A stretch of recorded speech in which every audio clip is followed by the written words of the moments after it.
how I learned that some paradise islands are actually prisons. They say the Red Sea is one of the most beautiful places on Earth. Crystal waters, endless sunshine, coral reefs that look like underwater gardens. What they don't tell you is that beneath all that beauty, predators are hunting. I'm not talking about sharks. This is my story. It's ugly, it's painful, and it's embarrassingly predictable. But I'm telling it anyway, because somewhere out there, there's another woman, smart, accomplished, lonely, who's about to make the same mistake I did. The woman who had everything except what mattered. Let me paint you a picture of my life in Vienna, March 2024. Software engineer at a prestigious firm. Salary that made my parents proud. A sleek apartment in the 7th district with floor-to-ceiling windows. A BMW I barely drove because Vienna's public transport is excellent. Friends who met me for Sunday brunch and Wednesday wine nights. On paper, I was crushing it. 28 years old and living the dream. But here's what the Instagram photos didn't show. I was desperately, achingly alone. Not the kind of alone where you lack human contact. I had plenty of that. No, this was the soul-deep loneliness that comes from being surrounded by people who see you as a resume, not a person. Europeans are like that, polite, respectful, emotionally unavailable. We have coffee dates where we discuss career trajectories and vacation plans, but never fears or dreams or the terrifying emptiness of going to bed alone every single night. Dating apps, a wasteland of men who wanted to keep things casual or who disappeared after 3 dates once they realized I actually wanted a relationship. So when Katerina came back from Egypt glowing like she'd discovered the fountain of youth, I listened. She showed me photos, turquoise water, golden sand, sunset boat rides. The people there are different, she said. Warm, real, they actually care about human connection. I booked the flight that same night. The meet-cute Hurghada hit me like a fever dream. After months of Vienna's gray skies and freezing rain, the warmth felt therapeutic. I spent my first 2 days in a happy daze, diving, eating fresh seafood, reading novels by the pool. Then came day 3. I was walking along the boardwalk at sunset, that magic hour when the sky turns into a watercolor painting. I stopped at a small juice stand, one of those local spots that tourists usually miss. The vendor smiled at me, asked where I was from, made small talk in broken English. Mango juice, I said. Perfect choice. The voice came from beside me, smooth and warm. Best thing about Egypt, the mangoes. I turned. He was tall, 6 feet at least, with the kind of tan that comes from a life lived outdoors, not a tanning salon. Dark hair, darker eyes, a smile that seemed genuinely pleased to see me, even though we'd never met.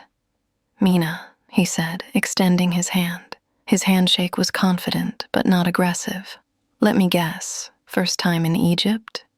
We talked for an hour, just talked, about everything and nothing. He told me he was a tour guide, that he'd grown up in Hurghada, that his dream was to open a dive center. I told him about Vienna, about coding, about feeling like a stranger in my own life. Here's what I remember most. He listened, actually listened, not the polite Vienna listening where people nod while mentally composing their response. He asked follow-up questions. He made eye contact. He laughed at my jokes. When he said, "Loneliness isn't about being alone, it's about not being understood," I felt something click into place inside my chest. Looking back, I can see it so clearly. It was the hook, perfectly calibrated, expertly delivered. But in that moment, I thought I'd just met someone special. The whirlwind. For the next 11 days, Mina became my world.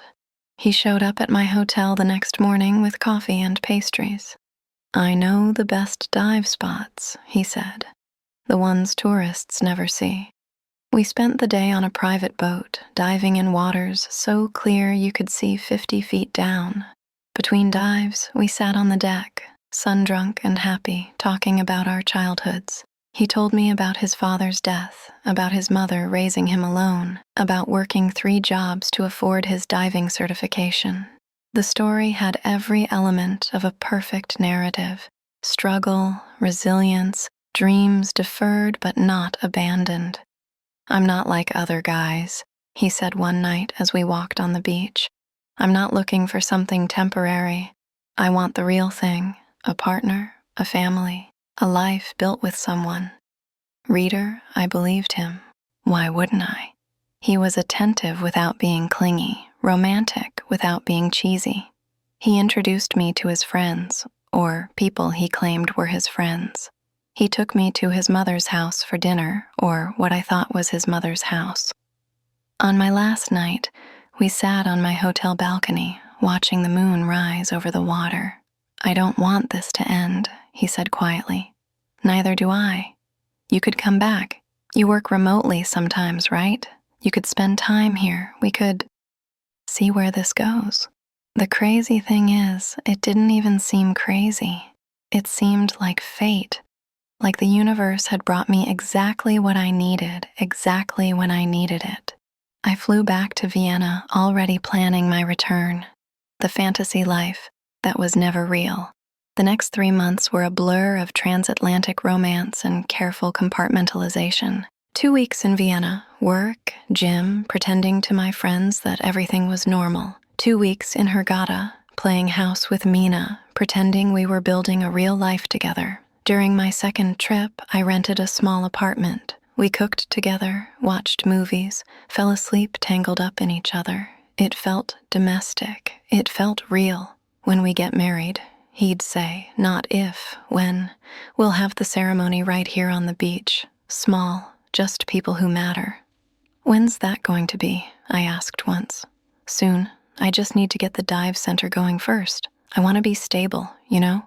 I want to give you the life you deserve." Noble, responsible, exactly what I wanted to hear. Looking back, I can see the red flags I ignored. He never introduced me to his actual family, just people he said were family. His phone was always face down. He'd disappear for hours with vague explanations about work. When I was in Vienna, he'd go silent for stretches, a day, sometimes 2, before coming back with apologies about his sick mother or a demanding tour group. But love makes you stupid, or maybe loneliness does. Either way, I explained away every inconsistency. And then, in May, we crossed a line. It was late, we'd had wine, the moon was full. He looked at me with those dark eyes and said, "I want all of you, Dana, not just parts, all of you." Afterward, as we lay in bed, I felt a flutter of guilt. "We're not married yet," I whispered. He pulled me closer. "You're my wife in every way that matters. The paperwork is just paperwork. We'll handle it soon." I wanted to believe him so badly that I did. The phone call that changed everything, July 15th, 2024. I'll remember that date forever. I was in Vienna, sitting in my pristine apartment, staring at a pregnancy test with 2 pink lines. My first emotion wasn't fear, it was joy. We'd talked about children. He'd said he wanted a family. This was just earlier than planned. We'd figure it out. I called him immediately. No answer. I texted, "Call me when you can. Important." Silence. For 2 days, I existed in a state of escalating panic. I called 20 times, left voicemails, sent messages ranging from concerned to angry to desperate. When he finally answered on day 3, his voice was cold, distant. "What's wrong?" he asked, like I was bothering him. "I'm pregnant." The silence that followed wasn't thoughtful. It was calculating. "You need to take care of it." Take care of it? "Mina, we're going to get married." "Dana, stop. We're not getting married. You need to get an abortion. I'll send you money for it." The world tilted. "What are you talking about? You said—" "I know what I said, but this wasn't the plan. You getting pregnant wasn't the plan. But you said you wanted children. Not like this. Not now. Look, in Egypt, what we did is illegal. If anyone finds out, we could both go to prison. You need to handle this quietly, and then we can both move on. Move on? Mina, I love you. Get the abortion, Dana. I'll send money. That's all I can do. Click. I sat there for an hour, phone still pressed to my ear, listening to the dial tone. The investigation, he never sent the money. Of course he didn't. After a week of ignored calls and unanswered messages, something in me snapped. Not heartbreak. That would come later. This was pure, cold fury. I started digging. First stop, social media. I found his Instagram, private, but I could see his follower count, over 3,000 people. For a local tour guide? Suspicious. Then I found him on Tinder, active within the last 24 hours. Bio. Looking for meaningful connection and real love. The same words he'd said to me. I joined every expat and tourist Facebook group for Egypt I could find. Then I posted, warning about tour guide in Hurghada named Mina, preys on foreign women. Please message me if you've had experience with him. Within 48 hours, I had messages from 6 women. Maria from Germany. He'd gotten her to wire him $2,000 for his mother's surgery, ghosted her immediately after. Katarzyna from Poland. 3-month relationship, promises of marriage, slept together. When she got pregnant, he told her to get an abortion and disappeared. Petra from Czech Republic. He'd borrowed money to invest in his dive center, never paid it back. Natasha from Russia, Francesca from Italy, Sophie from France. Variations on the same theme. Love bombing, promises of a future, extraction of money and or sex, disappearance. The kicker? He used different names with different women. Mina, Ahmed, Omar, Karim. But always the same face, same story, same moves. He wasn't just a liar, he was a professional con artist, and I had been mark number 7. The confrontation that taught me nothing can hurt me anymore. Against every ounce of common sense, I booked one more flight to Hurghada, not for closure, not for revenge, because I needed to look him in the eye and hear him admit it. I needed to stop wondering if maybe, somehow, there had been some misunderstanding. I found him at the same cafe where we'd met. He was sitting with a blonde woman, laughing, his hand on her knee. I walked up to their table. The woman looked confused. Mina looked annoyed. Dana, he said flatly, what are you doing here? I need to know. Was any of it real? He sighed like I was a persistent telemarketer. What do you want me to say? The truth. He looked at the blonde woman, then back at me. You were a job. That's the truth. You came here lonely, desperate for attention, easy to manipulate. I gave you what you wanted, romance, affection, the fantasy of a future, and you gave me what I wanted. It's business. I was pregnant. He shrugged. Not my problem. You should have been more careful. The blonde woman stood up, horrified, and walked away. I didn't cry. I didn't scream. I just looked at him, really looked at him, and saw him for what he was. Small, pathetic. A man who made a living exploiting vulnerable women because he had nothing else to offer the world.